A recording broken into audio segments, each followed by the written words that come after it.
program. I'd like to introduce Chris Menteith, who's our Bureau Chief, Consumer Government Affairs Bureau, who put on this lovely presentation for you today. It's going to be really good.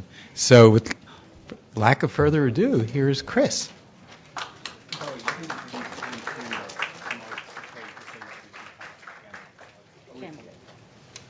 Good morning. Roger is way too gracious. Chris Monteith did not organize this event.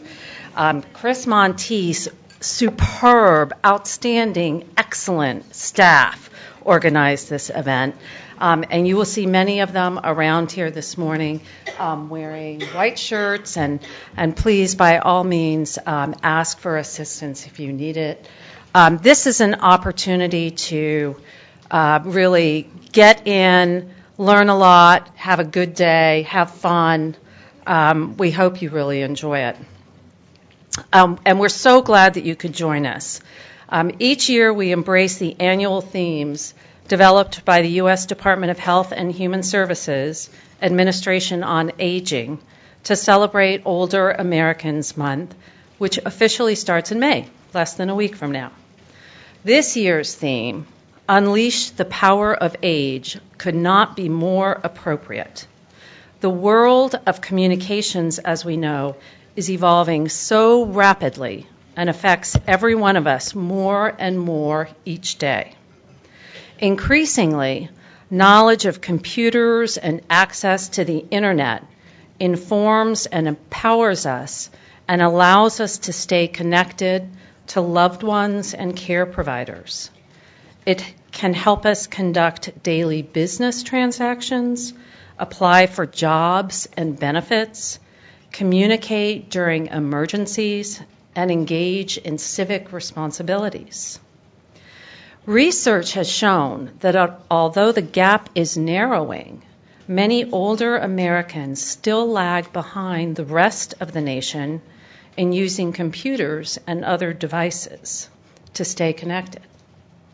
We designed today's event to help you learn more about the importance of computers in today's world, to understand how broadband, which is a high-speed internet connection, can benefit you, to help you learn how to stay safe and protect your personal information while using the internet, and to enjoy the interactive hands-on demonstrations. We encourage you, and I can't stress this more, to ask questions as you learn about resources to help you begin using a computer or to help keep your knowledge and skills up to date. I want to thank everyone here today, most importantly, those of you in the audience, but also all of our exhibitors and the staff. And I also want to thank CEA Foundation, who generously provided refreshments for you to enjoy this morning. We want to thank those who provided transportation, interpretive services, and everyone else who worked really hard to facilitate your visit here today. In terms of logistics, we'll start with a few short presentations by national experts who will share their knowledge and expertise with you about how you can maximize your use of the internet and how you can tailor your experience to best meet your needs.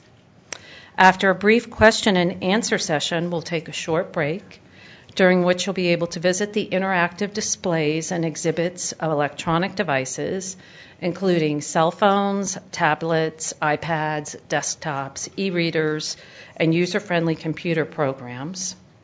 And you can also talk to the Geek Squad and learn how to surf the internet. Remember, this is your opportunity to ask questions. Don't be shy. We really encourage an interactive morning. I mentioned that the FCC staff is wearing white shirts so you can easily identify them, and they're here to help you if you need it. During the question and answer phase, just raise your hand and they'll bring a microphone to you so we can all hear the questions and the answers. And we sincerely hope that you enjoy yourselves this morning. Thanks so much for being here. And now I'd like to introduce Tom Campbell.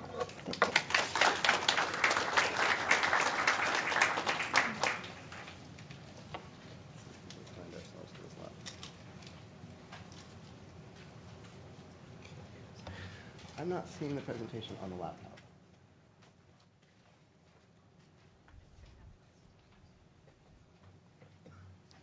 Using the internet's really simple and easy. This You'll is not see. the internet. It's the camera. Yeah, it's the Oates one. Great. Perfect. Thank you. Love to start with technical problem as the technology guy. We'll take it. I just want to thank the FCC for doing this. I think it really shows a lot of commitment to older adults and to making sure that our technology is available not just to the people who can afford it or the people who already have access, but really to everyone who's interested in using the internet or broadband or computers or cell phones. I've been able to work with Chris and Anthony and Susan and the people here at the FCC over the last year, and the commissioners and Commissioner Clyburn as well, who came to New York to try to encourage inclusion. And I think it's just great to see such a commitment from the federal government and also all of the local partners who are here today to try to get everybody online and give people the support and training that they need. So that's why I'm here. I am from New York, but I was here already doing a presentation with a bunch of older adults in the Shaw District at the Shiloh Baptist Church the other day with Family Matters as a partner. Some of you may have heard of that organization or been to that church. They have a beautiful computer lab there and a great group of people who are also learning to use technology. I'm going to kind of take it up a little bit to a higher level to talk about what's possible and what we do at Oates. But I also want to just start by saying I've been working on this for 9 years. We've worked with over 10,000 older adults, and I have never met somebody yet who cannot learn how to use this technology. If you get the support and you're willing to commit to working with us, we'll get you to the end line, the end zone, where you're able to benefit and use the technology and go online and have a good experience. So bear with us, ask some questions, have some fun, and we're here today to talk about how to do that. Okay? All right. Now, let's see if I can get my clicker working. Let's see. No, I'm going to use the digital one. Enter. Going to the hand. So just two quick slides about what Oates is, because we're not familiar to everybody. Our mission is to use technology to change the way we age, because it's not just about using the computer, it's about what you're using it for. So we focus on health. We focus on social engagement. We focus on people getting more connected to opportunities for advocacy, for learning, even things like jobs and financial security. We're all about using the technology for a purpose and helping people age better, because people today are aging in more ambitious ways, and we want to be supporting that. We operate 32 different programs in New York City, where we have a 300 workstation network citywide that we work with and help support trainings for seniors in all 5 boroughs of New York City. And we run a site in Manhattan called the Senior Planet Exploration Center, which is a standalone technology-themed community center for older adults, where people can just come in and take classes. We're looking at about 10,000 people coming in our first year there. So you have a lot of volume and a lot of activity there. Well, that's the slide. You can see a couple of pictures here of people training, and you'll notice that the course that we're teaching here in the photograph isn't a computer regular on the PC computers. It's actually a course on the iPads. So what's happening today is people are evolving past that first step where we were learning how to use just the PC, the big box computer. Then you all got the laptops. And now we're at the stage where people are starting to use mobile devices like iPads, and a lot of people are going online with their cell phones. Mobile phones. So we're having to keep up the pace of the training and support for where people are. Just want to mention, none of this work that we do is something that people can do alone. We've had to develop partnerships with the federal government. We're supported by the Department of Commerce, which runs a wonderful program called BTOP, which you may hear about. They've built 3,000 computer labs all over the country in the last few years through a whole bunch of different partnerships. And we've worked with the City of New York and a lot of private and corporate supporters as well. So whenever you see these computer labs and programs out there, behind it, there's always a partnership of different groups trying to put together the resources and money, and I just want to stop and acknowledge that, because it's not just about the work we do alone, it's because everybody's coming together. So I want to focus on 4 basic strategies that older people, in my experience, are using to take advantage of what's capable, what's available through technology. And this is not going to get into the specifics of how do you do email or how do you set up your computer, but it's really, from your point of view, what kinds of things might you want to do and what sorts of things might you want to learn about from a kind of a top-level perspective. And then you feel free to fire questions at us afterwards and even grab me after the session and we'll go into any kind of detail you want, okay? First of all, technology is an amazing tool for communications. And for older individuals, one of the things that we really need to do is communicate effectively with the people around us. And I'm going to talk a little bit about some of the tools for that. A second area is health, and health knowledge particularly.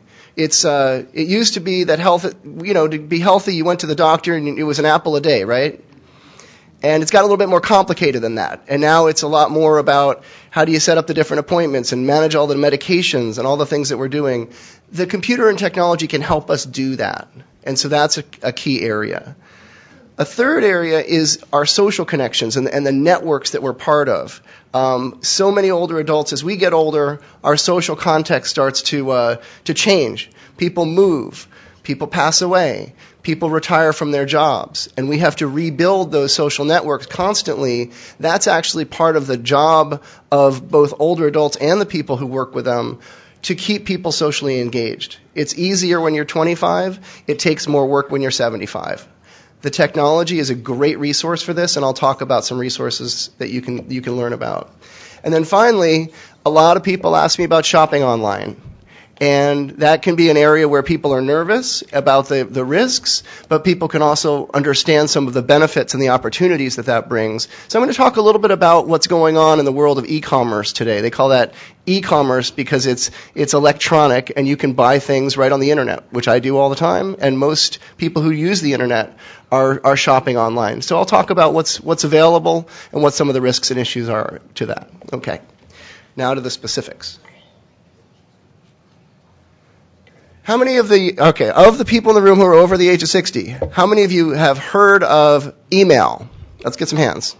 Okay. Now hold the hands up. How many of you have ever used email? Oh, not bad. Okay. And how many of you have heard, okay, new hands ready? How many people have heard of Skype or video chat? Okay. And how many of you have ever done it? Fewer. Okay. Excellent. So I've got one topic that you already know about and one topic that's a little bit new. Email is the first tool that a lot of people think of when they think about communicating online. And at Oates, one of the first things that we do when people come into classes is we sign them up for email. And email, many people don't realize you can get an email account for free. You can get an email account even if you don't own a computer. You can go to the library, or you can go to your senior center if they have a computer lab, and they will show you how to sign up for a Gmail or a Yahoo account, and you can do that for free, and when you finish, you close out, and you can come back and you can access that from any computer. When you send email, you can send the email to anywhere that the person might be to receive it. So they can be in Africa, or they can be in Europe, or they can be in Florida. The email arrives instantly, and it's free to send. And a lot of people don't realize that. It's actually a very good tool to be able to communicate with people and not have to pay and get in touch with people that may not live on your block anymore. A second thing that email does that's very important is it can carry photographs with the email. So many of you have family members who have photographs that you have not seen. You can send email to those family members, and they can actually send you back photographs of things attached to the emails, and you can view them right on the computer. It's a wonderful tool for communicating. And the second thing up here on the slide is about video chat. What's going on now is it's becoming very popular to put video on your computer, and it's actually pretty easy. You can do it on a regular PC, and you can do it on those iPads, where you can have a video phone conversation with somebody, which is also, once you've got the setup, is also free to do. And is actually a lot easier than people realize. The most common tools are Skype, and there's a thing called Google Hangouts that people use. This picture here is a Google Hangout picture, and the top photograph on that slide is of an email. These are just basic ideas that people can use, but we found them very popular, and people really like them. I'm going to run through a couple more slides. The internet is a great resource for finding out about health information. And you don't want to go online and just Google, which is, do a search about some kind of health problem you're having and not have any idea what kind of quality information is out there. But if you work with a librarian or a local social service organization that knows a little bit about where to go, they can take you to sites like Medline Plus, which has already been screened by doctors to have good information. And you can gather information about conditions, about treatments, about medications, about insurance options, and it helps you become more informed. I wouldn't go on the internet and get health information and then go act on it until I talk to my doctor first. But it does give you information that you can use to ask questions and to understand more about the conditions and treatments and medications that you're using. It's a very popular tool. We always recommend that you go to your doctor and get your recommendations and then become more informed with the technology and then go back to the doctor and talk again so that you're always asking smart questions and managing your information well. 71% of the people who take an OATS class are using the internet for health purposes.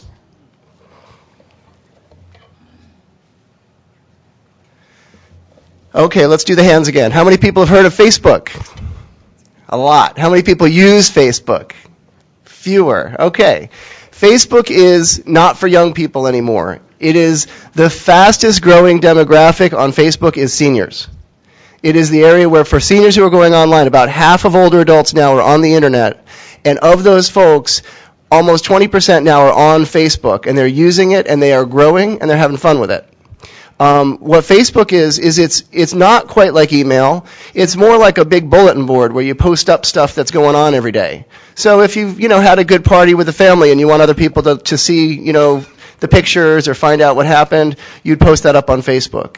If it's somebody's birthday, that's very popular. You can wish them happy birthday. All their friends will see that you wish them happy birthday, and then they'll wish them happy birthday. It's even better if it's your birthday, because then you got 200 people sending you birthday wishes, which is kind of fun, from all over the place, and the people you may have even forgotten that you knew. And so Facebook is a great way for people to connect around that sort of everyday social stuff that's going on. It's a place where people can share recipes, they share ideas about things stories on the news. It's a very easy way to kind of just say, hey, check this out. It's very informal, and a lot of younger people, our grandchildren and sons and daughters and neighbors are using it very commonly. So if you get on Facebook and you communicate with younger people about it, that makes you kind of cool too. And it creates that intergenerational relationship, which people like a lot. So Facebook is very popular. There are other sites called Twitter, which is a much more sort of simple program where people type little messages and send them out to people. Large groups. Pinterest, which allows you to find things online and share them with other people. And for those of you who are looking for work, and I know a lot of younger seniors in their 60s are still working part-time or trying to be connected out there, there's a program called LinkedIn, which is kind of like having a resume on the internet.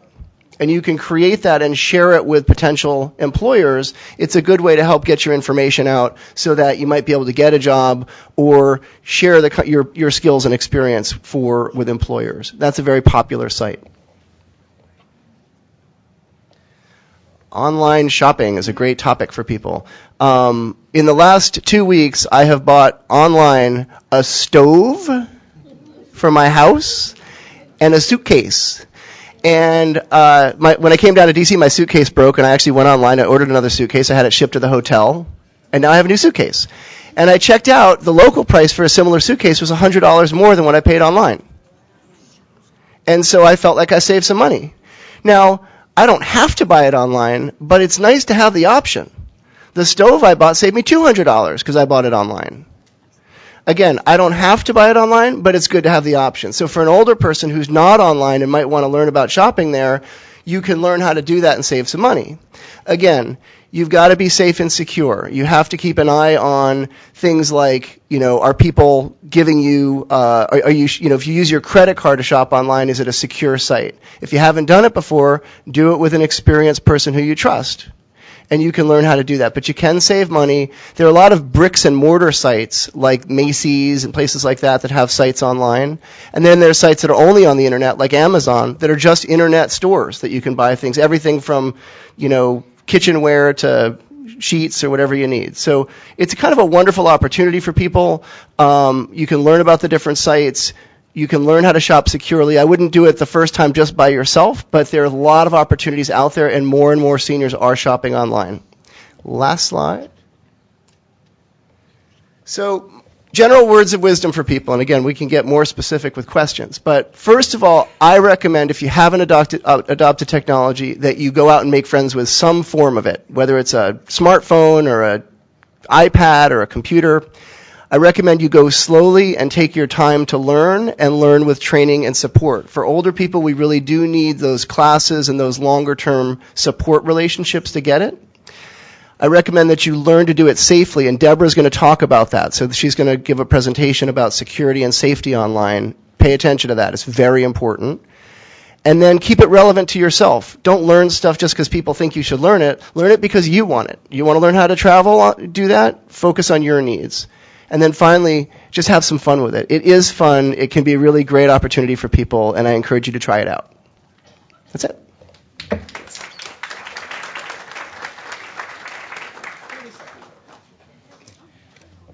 Thanks, Tom. As Tom said, a lot of reasons we find that older people, like my age and younger and above, don't go online. It's not necessarily because of the expense. It's because you hear all these stories about people stealing identity, privacy, people taking your credit card information. So sometimes the media will take something and make it just scare people. So Debbie Berlin is an expert in this area. She's going to talk to you about that now. Debbie? I think he's going to step here. Oh, okay.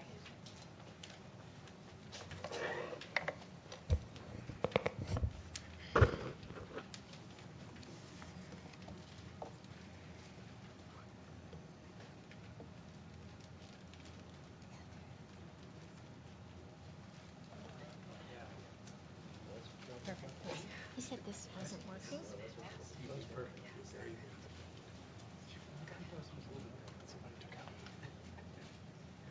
You can do it on the computer if that's not working.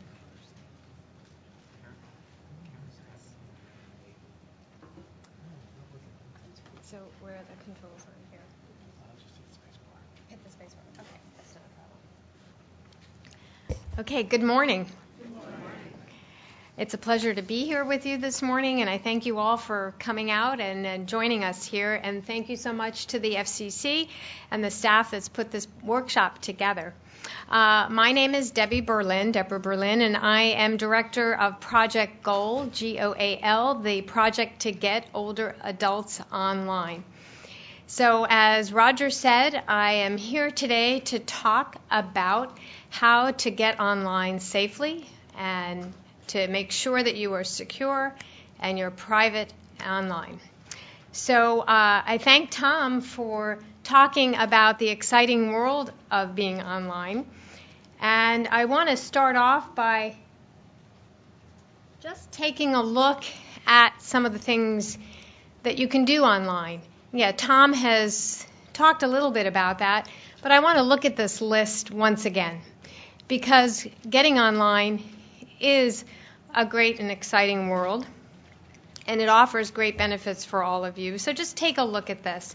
And I think for older adults, there's no one silver bullet in terms of what it is for you that will get you online and have you stay online. So what is it for you that makes getting online an exciting place to be? Staying connected to friends and family, the aging in place benefit, telemedicine or telehealth, or getting that health information, entertainment, e-commerce, or as Tom mentioned, shopping online, getting government information, more and more information about your government resources are online, or even being able to work from home. More and more older adults are actually working part-time, so having that benefit to be able to do some work from home. These are all the benefits that you can have by being connected to the internet from your home. And as Tom mentioned, there's also that benefit of shopping online. So Tom didn't give you some of the statistics, but I actually have some. The Internet Innovation Alliance in 2012 did a study that showed that people saved incredible amounts of money by shopping online. Now, I know that people have a hesitation about shopping online because you're concerned about your safety. So I'm going to talk about how you can stay safe when you are shopping online. But look at some of the savings that you can have. For example, people saved an average of 48.10% on entertainment savings when they spent their purchases online.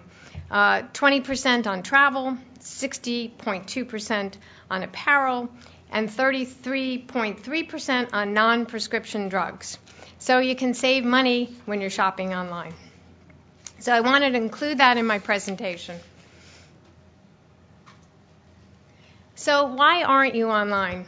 If you're not online yet, well, there are several reasons. First and foremost, for older adults, it's because you haven't seen the value yet. Also, concerns about technology and digital literacy, what it takes. That's our buzzword for not being sure of how to use a computer or any kind of device. Also, isolation, lack of support network at home is another concern. And finally, a concern that bad things can happen on the internet. And that's a concern about frauds and scams and being safe online. For those that are online, what are older adults using the internet most for? Well, email is the greatest use for the 65 plus community. The Pew Internet did a study in August 2011 and found that 86% of those 65 and older used email on a typical day. So it remains the greatest use for the older adult community. Gaming is another popular use, and as Tom mentioned, social networking is becoming a very popular use as well. And the reason why I mention email is I think this is an area where a lot of us find some of the safety concerns when we are online.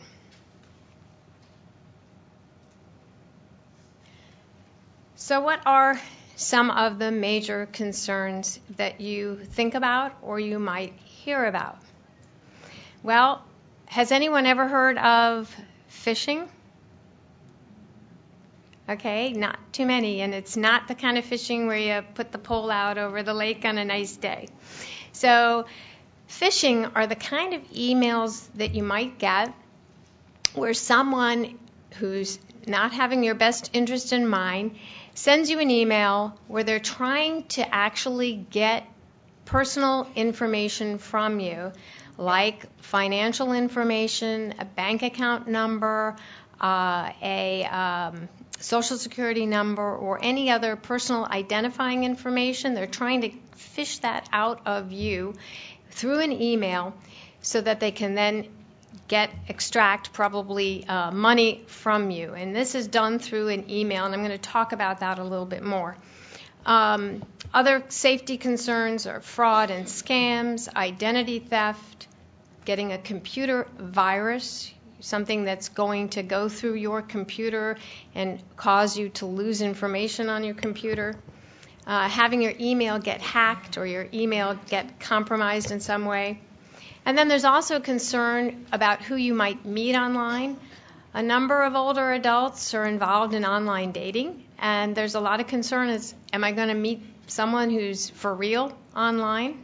So these are some of the concerns that people have about getting on the internet.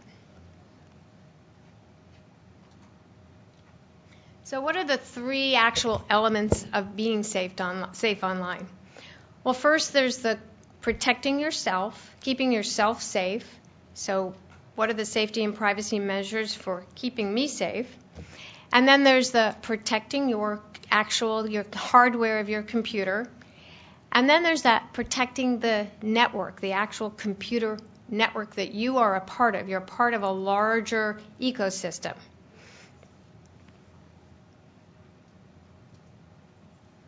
So let's talk about keeping yourself safe.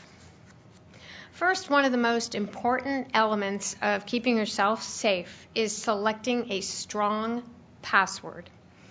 So what's a strong password? Okay, everybody has a password. So you want to select a password that's not easily identifiable. So you don't want to select your name like Mary and then your address, Mary at 154 if that's your address. You want to select something that's not easily identifiable. So they recommend at least 8 characters with upper and lower cases, and use numbers and symbols. And also change your password every few months. And this is great advice because even experts like me don't always take that advice, because my first password was my dog's name and then some of the letters of some numbers. So my email did actually get compromised and get hacked, and I learned the hard way that you want a strong password. So learn how to identify email scams and frauds. So I talked before about those phishing emails, and if you are involved in email, you're going to get these emails. It's just life on the internet. It's a matter of fact of being active on email that you're going to get some of these crazy emails from time to time, and you just have to learn how to identify them. So in the course of the past week, I picked out 3 from my own personal email that I want to share with you to let you know that you just have to be a savvy user of the internet to immediately recognize what's not right about your email. So, okay, here's an easy one from Carrie Johnson. I don't know who Carrie Johnson is. And the text of this email is, the subject was file. Well, of course, right away I'm suspicious. So here's what's in the content of this email. 750,000 pounds was given to your email ID in cash grant. Provide your name, address, age, and telephone number right away. Well, of course, I know that's absolutely not true, so I can immediately ignore that. But here's one that's a little more complicated. I have a Yahoo email address. And so I got an email from, looked like Yahoo Mail Services. And in the content of this, the subject was account closure. So this is interesting from Yahoo. They're talking about the account closure of my Yahoo Mail. And it says, "Dear customer, your email account has exceeded its limit and needs to be verified. If not verified within 48 hours, we're going to suspend your account." And it says, "Click here to verify." So what they want me to do to verify it is to provide personal information from me. So if I click there and provide this personal information, that's what they're asking me for in order to continue my Yahoo account, which is real. I have a Yahoo account. And it looks like, I don't think you can see it way back there, but this is what Yahoo looks like. So when I first started getting these emails, I was concerned. But if I look at it very carefully in the from, where it says from, and I look at the email address is from someone's name at prodigy.net. That's not Yahoo. That's someone else. That's someone random. So now I know I can completely ignore these sorts of emails.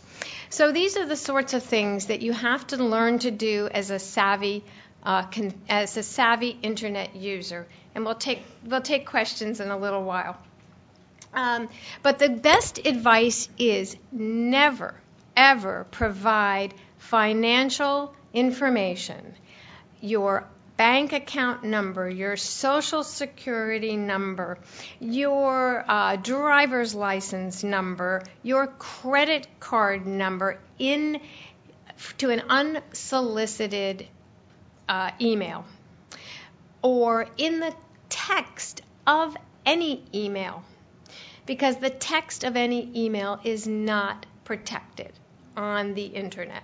So you don't want to do that. When I was making reservations for a large family dinner, the restaurant manager asked me for my credit card number. And I did not put it in the context of that email. I called him on the phone and provided the credit card number. It's just being a smart internet user. So that's the best advice. Never provide that information. And in an unsolicited email, never provide that information. Okay, so here's some other good advice about using the internet. Remember that if you get an offer for some sort of deal on the internet, and it sounds like a really, really good deal, if it sounds too good to be true, it probably is. And also in terms of a lot of privacy issues, just remember that what goes online stays online. It's no way to get it off. So use your privacy settings and use your best judgment. In terms of securing, I'm running quick on time here, securing your computer and the network. There's antivirus, anti-spyware, and anti-spam software. I know these are all names you may or may not be familiar with, but these are things that you do when you first get your computer. You install these, and these keep your computer safe. You want to keep all that sort of software up to date, and every once in a while you may get reminders, update your anti-spam or antivirus software, so you want to do that on a regular basis. Avoid opening any emails that you're uncertain about. So if you get something, and I did get this once recently from someone, and it was an email that said, hey, just saw a funny photo of you. Open here to see it. Well, sometimes those are viruses, and you want to be very careful about it. So I would suggest that you contact the person and say, did you send me an email about a photo first before you open things like that? Sometimes those tend to be viruses. So be very careful about those.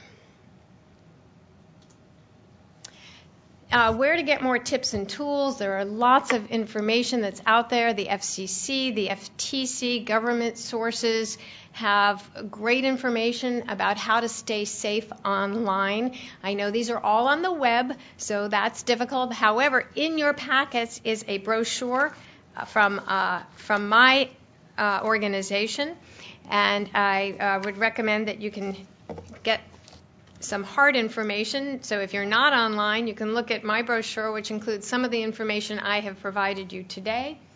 Also, when you do go online, some of the broadband providers actually have great information on how to stay safe. Verizon, AT&T, Google has great information, AARP, and then some of the consumer groups, National Consumers League, National Cybersecurity Alliance as well. And I think I have exceeded my time at this point, but thank you very much, and we look forward to your questions.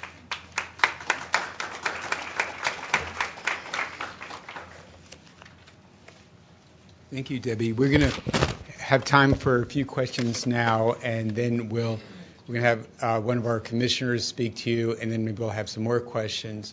I just want to pass on, when we decided to have this, we asked our AV office, could they play some background music? And we said, do you have any, like, Sinatra? And they go, who's Sinatra? We said, well, Nat King Cole. He's like Natalie's father.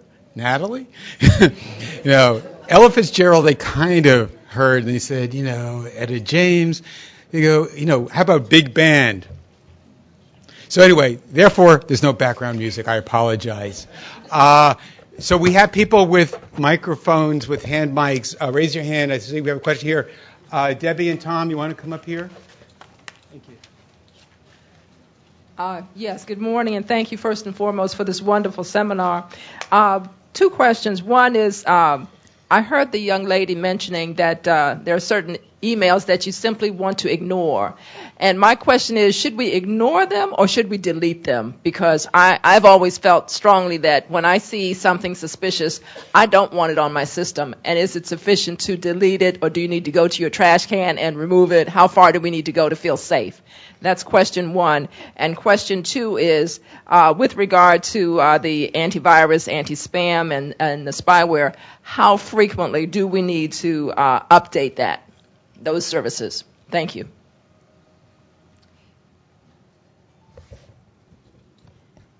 Well, it's a very good question. You are probably safe. You are probably wise to put it in the trash can, just so that it's not there plaguing your computer and clogging it up. So get rid of it. It's fine to get rid of it, and I think that's probably wise to keep your computer clean and uncluttered. And in terms of updating, I think most systems have reminders in terms of updating the anti-spam software, antivirus software. So keeping up with those updates is, I think each one, I won't speak to different companies, but I think they all provide updates for you. I know mine provides regular updates. So I'm not familiar with all the different programs, but I believe they do provide updates for you.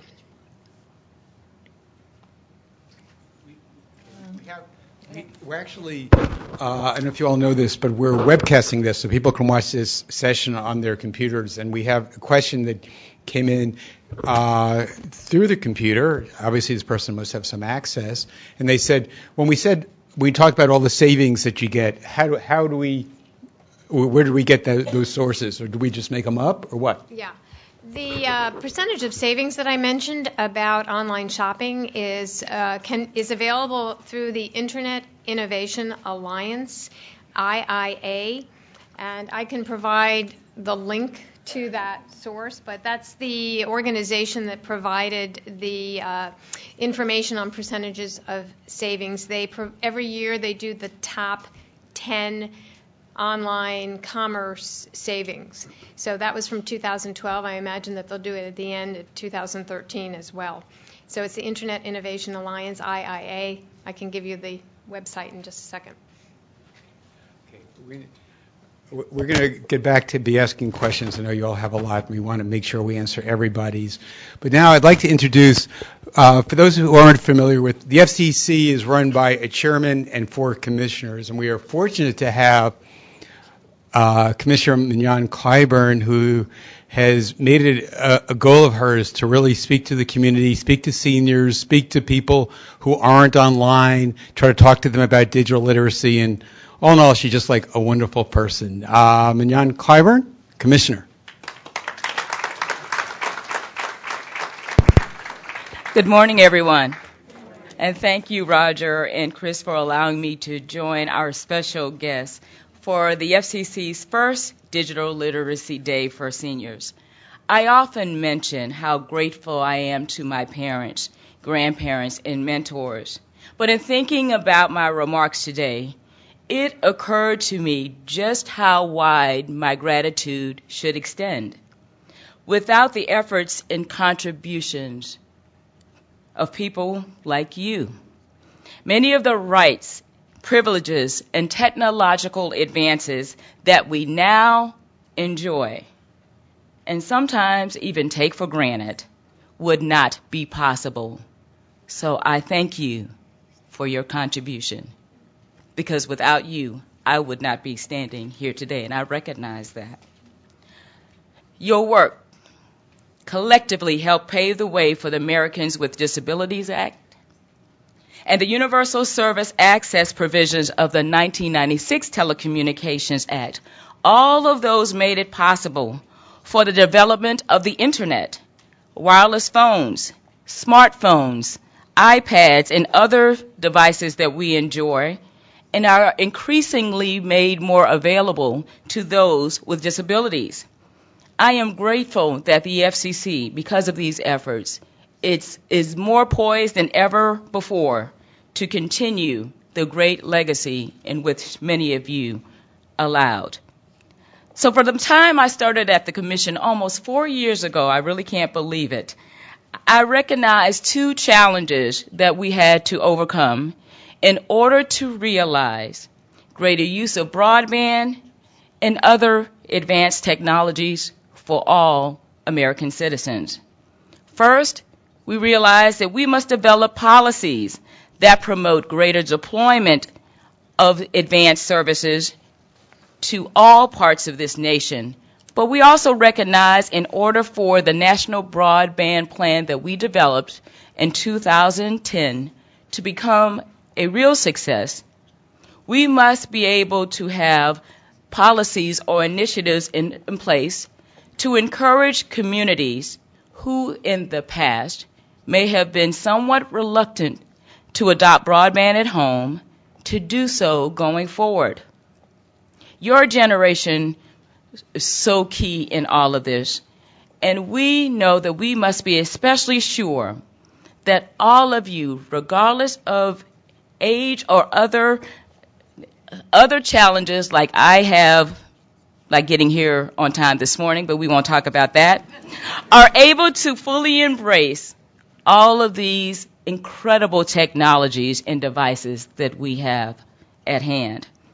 Our research shows that roughly half of our senior Americans are not on the internet, and that many seniors living on low or fixed incomes, this gap really shouldn't be any surprise, to be honest with you. Nearly 60% of all U.S. adults who never completed high school do not use the internet, our studies have shown. And while overall broadband in the U.S. varies between 64 and 68%, adoption among those over 75 lingers at about 34%. We also know that vision and hearing loss or other challenges make it difficult for many Americans to use a computer, and that means that we need to be sure that those adaptive technologies that are currently being developed are in communities, and that we address whatever steep learning curve there may be to adopt those technologies. I know so many persons, particularly in my family, are often hesitant to go online. They don't see it as relevant. They worry about scams and privacy, and those challenges are out there. Sometimes it appears too complicated, and sometimes affordability is a key issue, including equipment costs or those monthly charges. But that is why we are here today.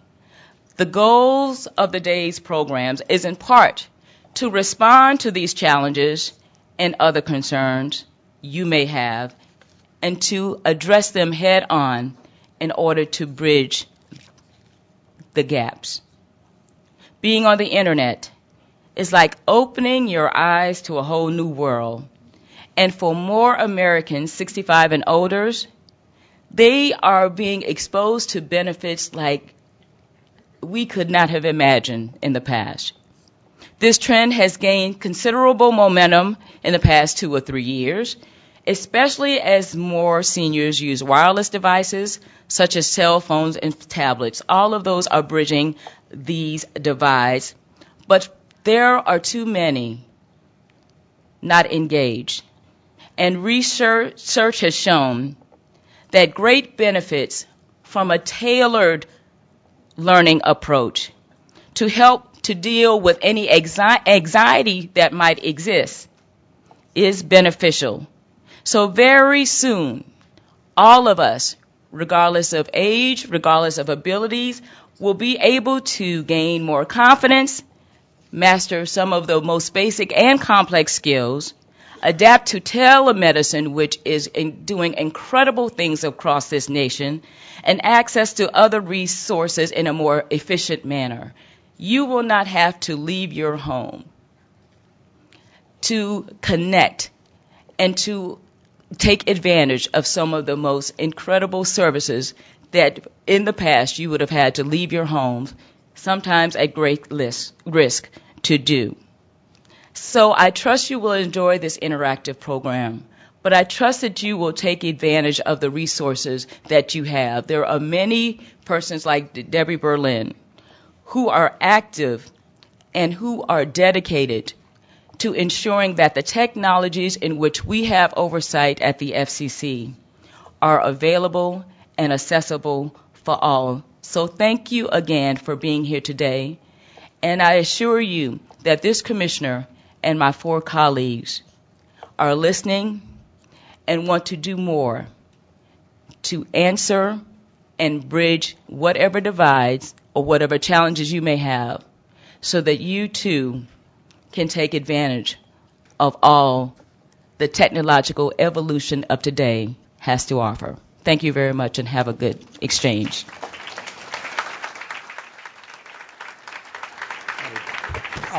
We're going to take a little 5-minute break. You can stretch, hit the restroom, chat, look at the exhibitors, or just rest. I'll probably rest. So it's 25 of, 20 of. We'll start with the next portion. So I hope you're all enjoying this. It's all about you. Thank you.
Okay.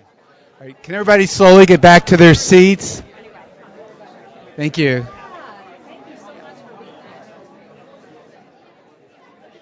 you.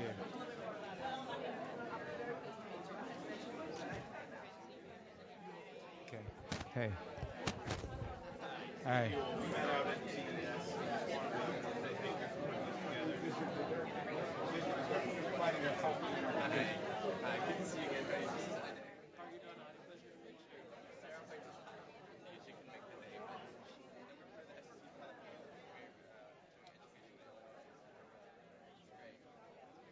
Okay. All right. Okay. Can everybody please have their seats? And we're going to go back to questions later as well.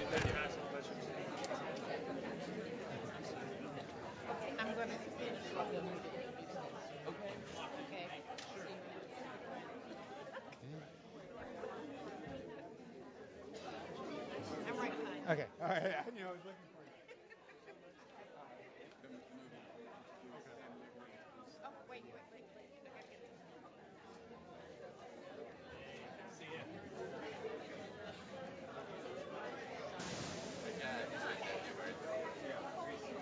Before he starts, can we? Okay, they're going to say a few words and we'll start the movie. Do we need to do anything? Just have to hit the play button. Okay. On this? Yeah, I'm gonna have to start. No. You gotta actually click the play button. It's set to go. Oh, right there. Oh. Just press the button. Yeah, I know. Exactly. I know. You just have to place it. Okay. Can everybody please have seats? Thank you very much. And we haven't forgotten about the questions. We're going to have a section for questions in a little while as well. Okay. I'd now like to introduce, we're going to show a little video. Before the video, and we have Francine Jefferson from NTIA, which is like a sister agency. They're out of the Department of Commerce. And Andrew Lowenstein, and they're going to just explain a little bit about what you're going to be seeing and about their program. So Francine, Dr. Francine Jefferson.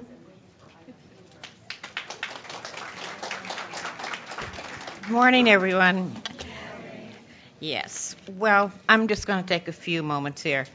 I like the two phrases, to harness the power of technology, but we're going to unleash the power of age, and I'm living testimony to that one.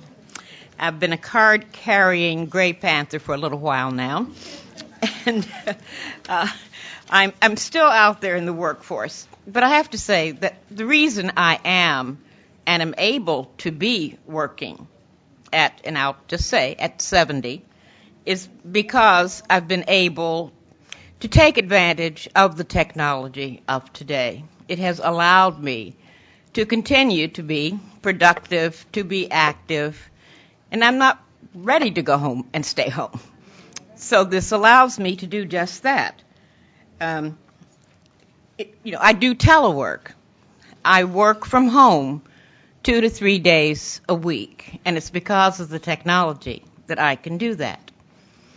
I must say that it's also that the technology has changed so rapidly in the last 5-6 years that I've had to rely on my young colleague over here, Juliana Hall, to bring me up to speed on some of the things, such as Google Hangout. So a part of my work I can do using Google Hangout, social networking, that was technology that was mentioned to you, to visit some of the projects that I manage. I'm a program officer for Federal Grants Program, which is the Broadband Technology Opportunities Program. And because of poor health on my husband's part, and my own health, I don't travel. But I can do the site visits using the technology. So these virtual meetings, the Internet, broadband technology allows me to continue to be active and functioning in the world. But we want to give you a sense of what other seniors, or older Americans, well, my colleague and I were over there talking about we don't like the term seniors or older Americans. We're still out there.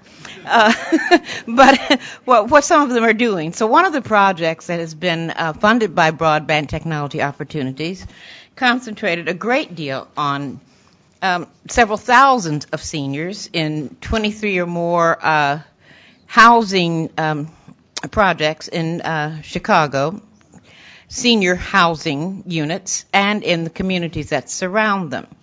So I thought that the director of that project ought to be able to tell you a little bit about it, and so he's here, and I will introduce him at this point, Andrew Lowenstein, to tell you about the film you're about to see.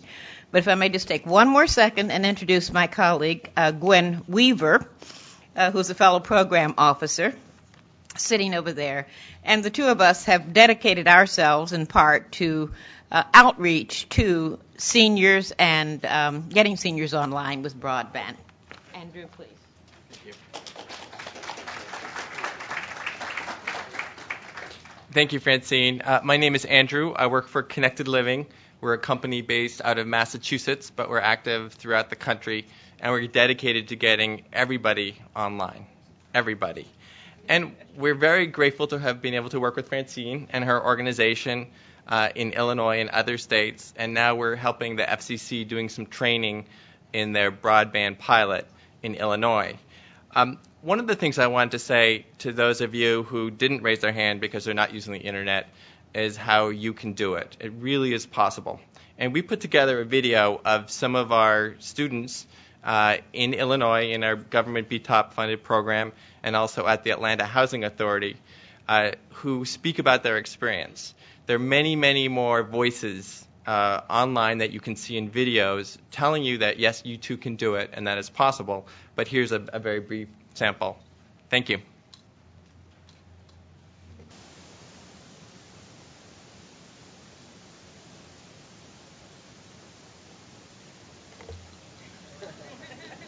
Younger guy.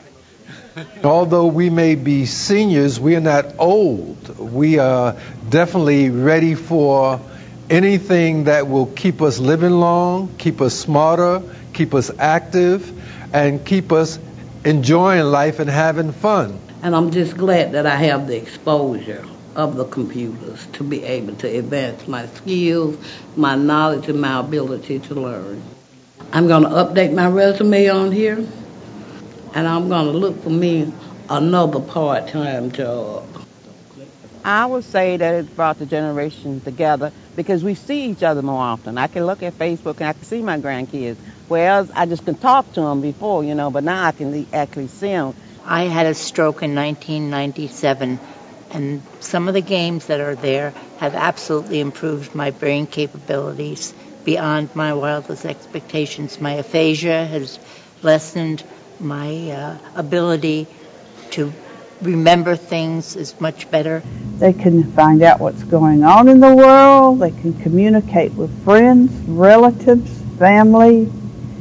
Because for so many people who live in high-rises, their life is so restricted and the accessibility is restricted. And now to have this way to communicate with people in the world is just wonderful.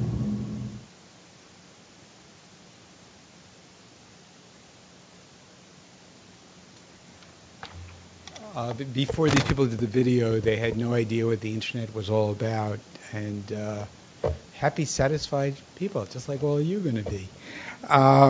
Then next, we're going to have 4 relatively quick speakers, and we'll have some more questions, and we're going to get down to practical help. The first person I'd like to introduce is going to be Emily Chekatoff, who's Director of Washington Office of the American Library Association.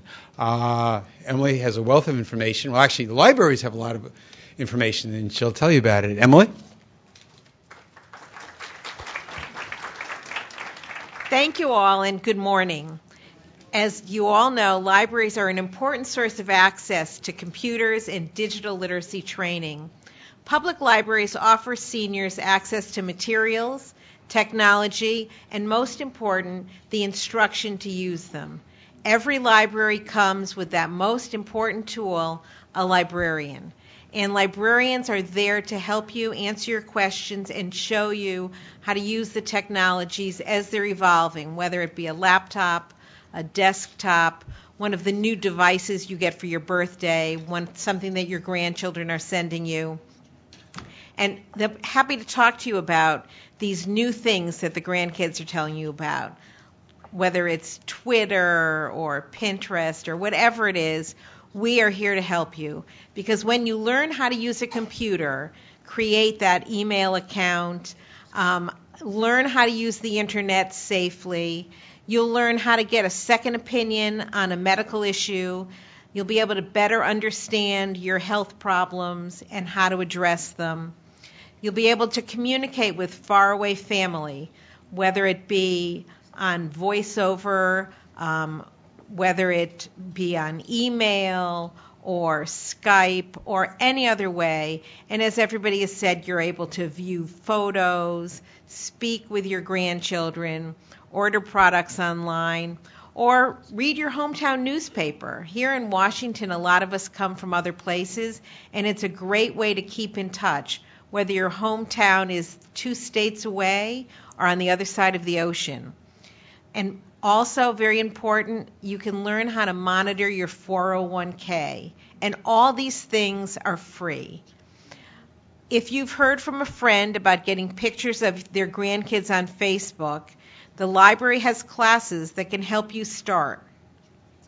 We can help you learn how to communicate with your friends and family, and we're happy to do it. In a recent survey, half of the seniors who were asked reported that they visited their library once a week. And you know that you come to the library for the intergenerational interaction. You come for the great programmings that we offer. You also come for the materials that we offer. But you should also come for the classes that we offer. We offer classes in digital literacy. We offer book clubs. We offer the ability to download ebooks. So as you're becoming more and more technologically advanced, you need to be coming to the library because we want to help you. And as technology changes, we're going to be right there for you to help you change with it. And that's the thing about technology, is every week there's something new. But don't worry, because the next day it'll be there at your library. So we are happy to help in that, because libraries are a safe, comfortable, and inviting setting at which we respect the older members of our community, and we want to treat them with courtesy and offer them what they need in the way that they need it. We understand that learning a new skill at any age can be a little unnerving. Learning how to use a computer and how to find things on the internet might be a little overwhelming, but don't worry, we're there to help. While 65% of seniors report using library computers to access resources, only about 25% use computers to access the internet. And we want to help you increase those percentages, because as the previous speakers have mentioned, there's a lot on the internet that can be of tremendous help to you, and we want to help you do that. If you're starting out and a little curious, we're there for you. We're right down the street. Your public library has computers and trained staff who can help you no matter what level you're on now and no matter what level you want to be, no matter what device you want to learn how to use. So if you don't know where the on switch is, or you don't know what a mouse is, or you've never taken a class, come to the library. And if you do know where the on switch is and you're a whiz at the mouse, but you want to see the new technologies that are coming and the new things you can do, that's what your library is there for. 2/3 of seniors reported using libraries in the last 12 months. But men seem more likely than women to do that, to use the library for computers. So ladies, let's catch up and let's get it on. Thank you very much. Thanks, Emily. Well, what's a senior event without the ARP? I'd like to introduce Mike Lee from ARP. Mike? Thank you all for coming out. And before I forget, don't forget to check your bag for the AARP cell phone case with a drawstring. So real handy there for cleaning off your eyeglasses as well. So I work for the AARP.org group that maintains the website. And we've been on the internet since before there was an internet. So you may or may not have remembered that there was a CompuServe where you kind of had to huddle in the dark with this thing called a modem and look at green text on black background, and it would cost $24 an hour to just look something up. And so when the World Wide Web came about, we were right there. And so in the last 22 plus years, our site has grown to now every year 1 billion pages are served up with to 120 million unique users, and about 80% of those are members. And very fascinating is now mobile devices, mobile web browsers are about 15% of our traffic, and all of those numbers are seeing double-digit percentage growth every month. So the train is rolling over us, and we're trying to keep up as well. And I'm happy to say that we work with many of the groups who are here today, and including Oates, and developing new materials to kind of break down the complex concepts in the digital realm and help you pick them up at your pace and in a language that you understand. And as such, to keep up with all of this, not only is it as sort of simple as running a website, I miss those good old days, but we are moving quickly into social media, Facebook, YouTube, Twitter, Pinterest, and then in my area, I'm working with our traditional television broadcast, radio, publications, print books, website, and all the program groups that develop our tools to bring them onto e-readers, smartphones, and the touch tablets, which are really kind of the new era that is upon us. So you can find us anywhere. Just type in AARP into any search box, and we will come right up. And when we come up, we're also working hard to offer exciting, new, and relevant content, kind of fulfilling the notion of bringing you real possibilities. And so most recently, we've launched a project called Life Reimagined, which you'll see right off of our website. But, I mean, it helps you with the more cosmic questions of life. What do I do next? Or I'm stuck today. And we give you a deck of digital cards to kind of sort out some of your thoughts, some worksheets, and then you can share some of those cards with sort of trusted friends and family as a sounding board.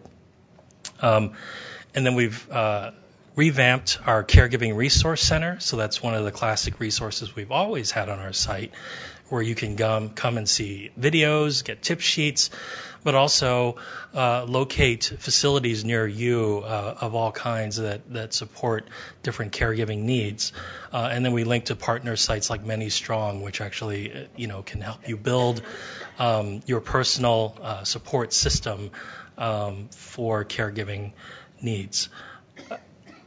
And then the newest thing is brain fitness. So our members ask constantly about brain health issues, and certainly all of the factors like social connectedness and eating right and exercising feed to better brain health and longevity, and that's the most popular topic when we have articles on the website and our magazine. So just a couple weeks ago, we launched a brain fitness area with brain games, and I was just playing them over the weekend, and it gives you little visual challenges to test your reaction to different visual quizzes and measures your progress, and then coaches you to exercise your brain and think faster. So that's on the website.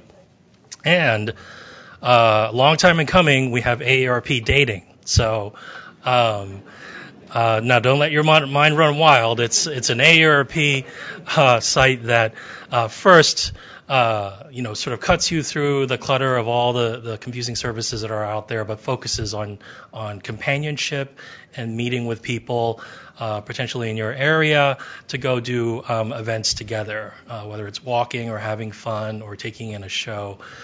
Certainly being connected with folks is another thing that makes you just happier and makes you live longer. And then we just have many, many classics in terms of tools and information on our site, way too many to list, but we've got our member benefits and products and services, driver safety courses, tax help, legal help, and those have been programs that have been running for decades, and they are now all augmented or supported by electronic tools. So I'll be here the whole event, and so hit me up if you have any questions, and or find us online. Thank you.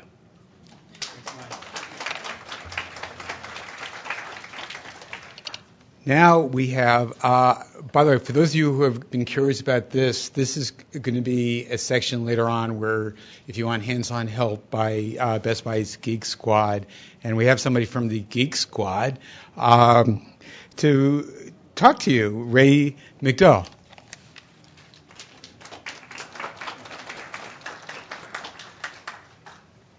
Hello.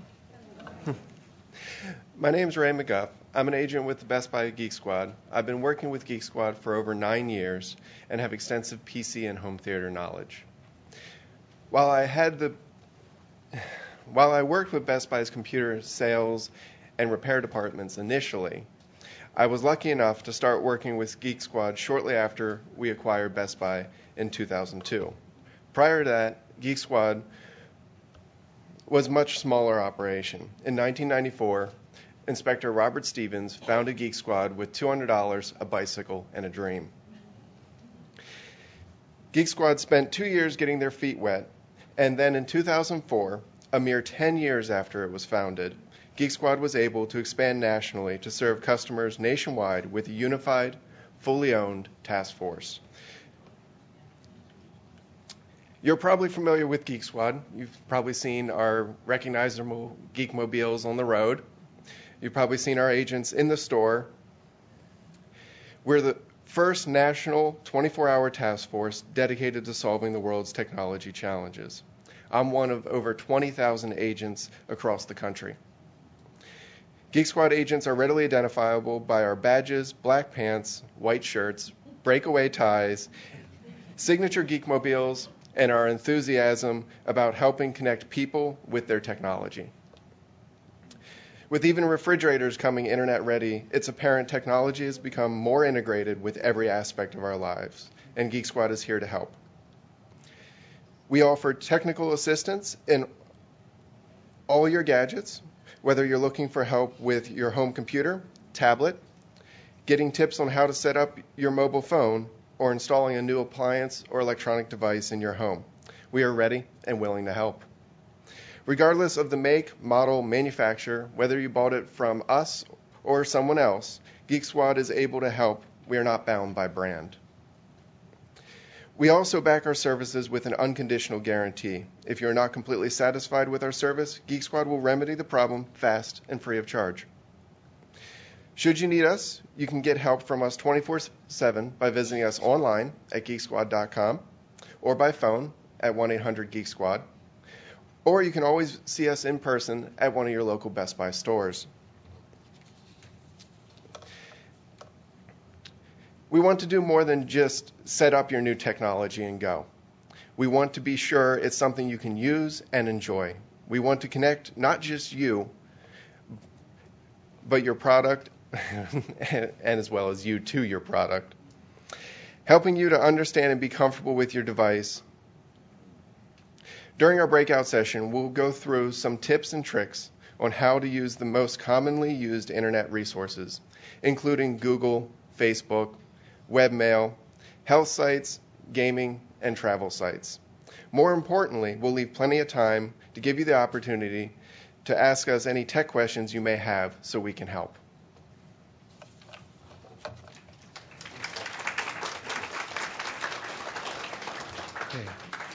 Okay. Now you're probably wondering, like, Oh, yeah, it's great to have get a computer and hook up to the internet, but it's kind of expensive. So I'm going to have Zach Leverins come and talk to you about several programs that might be available. Zach?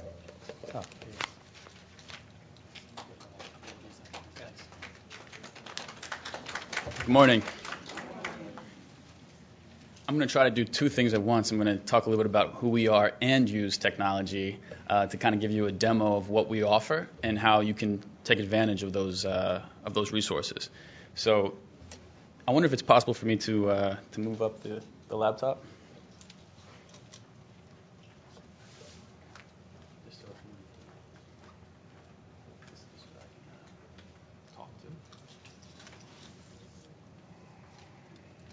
Thank you. So as we're doing this, let me tell you what Connect to Compete is and what Everyone On is. We're a nonprofit organization with the mission of eliminating the digital divide by providing solutions, essentially, to the key barriers that we all know exist around adoption for all Americans, regardless of age, race, income, education level. This is a program for everyone. And it's really because we know too much now that we decided to put this into place. We know what the costs are for being unconnected, for education, for jobs, for health, for civic engagement, for the ways that we feel connected to our families and to our friends on a social level too. We know also what the benefits are in those same areas, and we know that 100 million Americans aren't enjoying those benefits with home connectivity, 62 million who don't use the internet at all. It's unacceptable, and it's also disproportionately low income and minority Americans who are on the wrong side of the digital divide. That to us is no longer a reality that we care to live in. We want to change that, and we know that to do that we need to create solutions to those three barriers. So what we did was we created a program that delivers low-cost technology. So that's internet, high-speed internet, and computers.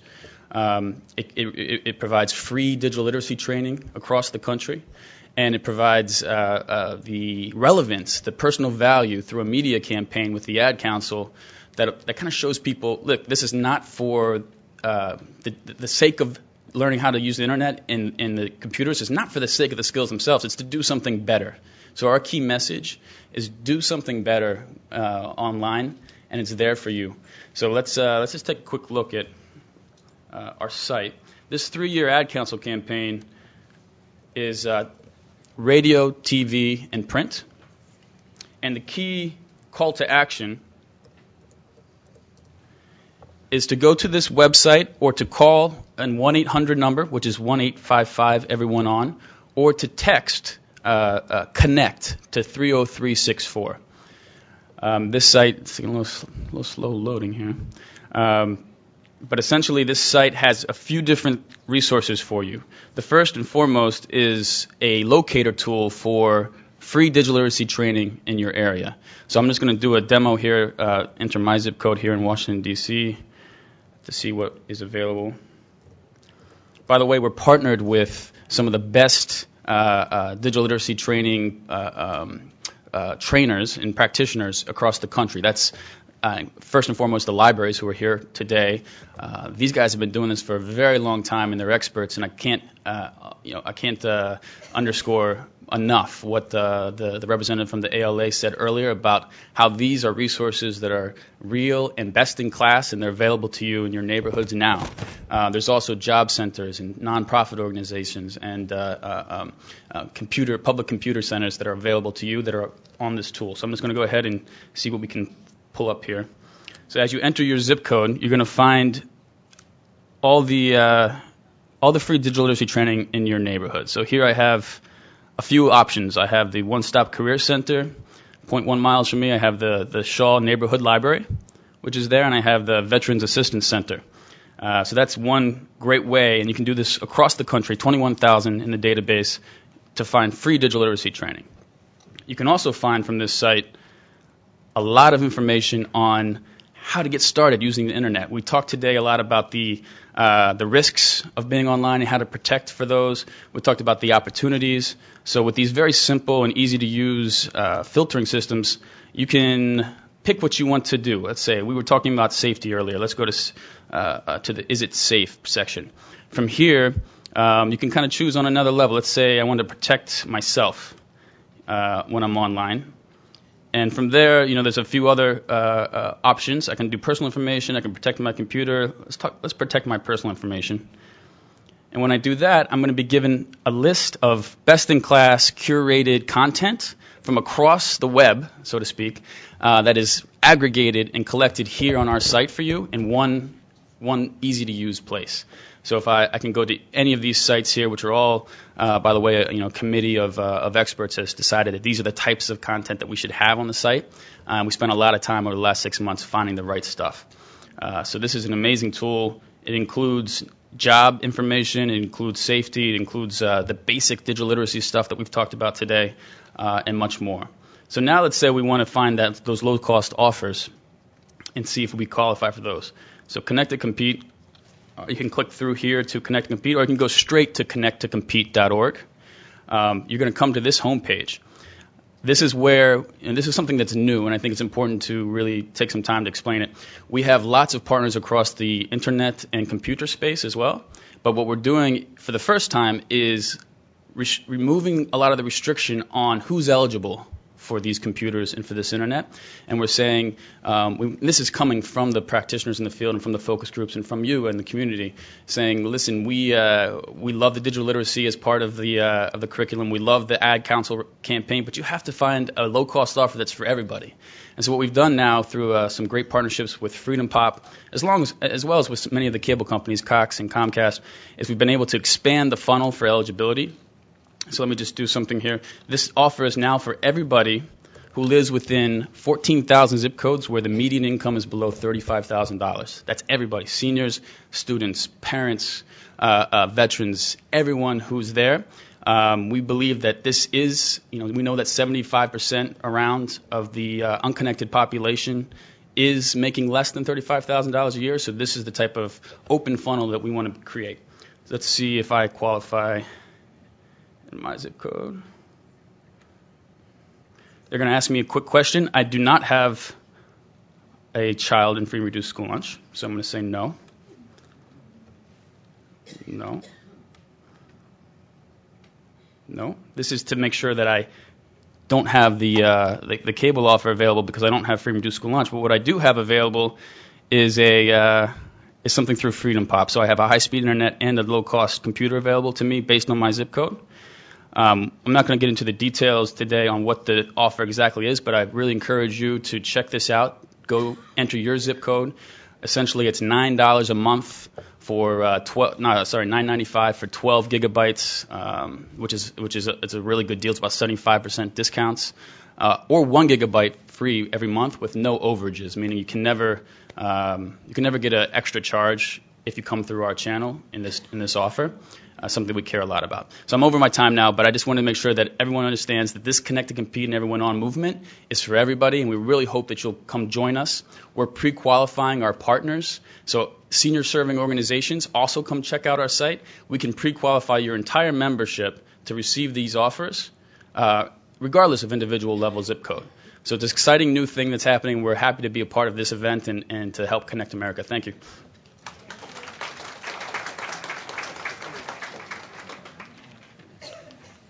Thanks, Zach. Enjoy. Okay, 2 more speakers, and then we'll answer some questions and then go on the hands-on. Next, I'd like to introduce Nancy Lagreza from Telekin Corporation. Nancy, they're one of our exhibitors over here.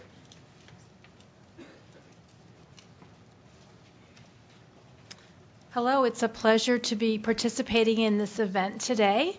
Let me just get the computer all set up here. Okay, so here's the, okay, all right, great. Okay, I am from Telekin Computer. We make a line of easy-to-use, all-in-one touchscreen computers designed initially with seniors in mind. We also partnered with First Street, and we offer Telekin as the WOW computer through them also. So I want to take a few minutes to talk to you about what we've done, why we've done it, and show you a little bit about some of the features. this is me, as you can see, with my husband Fred, who is the founder, one of the founders of Venture 3 Systems, which builds these computers. And that's Fred's mother, my mother-in-law.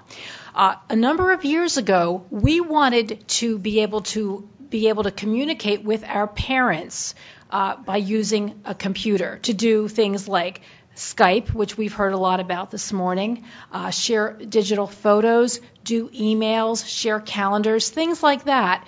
But because of different reasons, our parents would not or could not use a traditional computer. In my mother-in-law's case, she had a number of physical issues that were barriers to her using a traditional computer. In my parents' case, they were very intimidated with traditional computers and just reluctant. They just said, we can't do this. Now, my parents and my mother-in-law, like many people, are very educated, but they didn't grow up with computers. They didn't use them in their job. So they, for whatever reason, just didn't get on board with it. And Fred and I and his partners said, there has to be a better way. There has to be an easier way to do computing. And that's really how the Telekin and WOW computers came to be. As we began showing the computer, we realized that many people want an easier tool to use to do computing, not just one age group. So we found that, yes, easier is good. Computing should be fun, and that is what we try to do at Telekin and WOW.